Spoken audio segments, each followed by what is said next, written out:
Welcome to the Broker Obligations Part 1 e-lecture. So then you, being the license holder, are obligated to notify the CEO if any of your employees commence to participate in the work of a customs broker, or are convicted of a prescribed offence, or becomes bankrupt, right?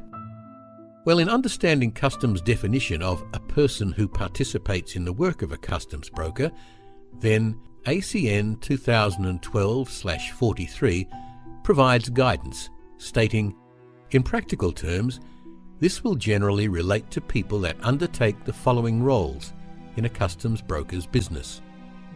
A. Company directors or partners. B. Broker managers or nominees. And C. Compilers or classifiers. However, it may extend to others that have authority, or those directed by a person who has authority to do something connected to the clearance of cargo.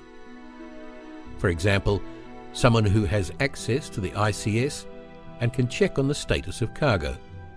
So does this mean that if you employ a new import air freight operator, whose duties include reporting air cargo and lodging under bond movements, that you need to report their appointment to the CEO of Customs? Yes, it certainly does. But that said, it's important that your obligations under this condition are accurately defined, because Customs doesn't want to be bombarded by emails every day stating, "We just hired Bill Smith." You are only required to report persons commencing to participate in the work of a customs broker if their level of authority includes access to the ICS and their duties include actions for the purposes of the Customs Act in relation to cargo reporting, movement, or declaration lodgement, checking on the status of cargo, or they are employed in a position of authority over such persons. Truck drivers, receptionists, sales, accounting and warehouse staff are not considered to be performing duties for the purposes of the Customs Act, unless of course their duties include one of the aforementioned tasks.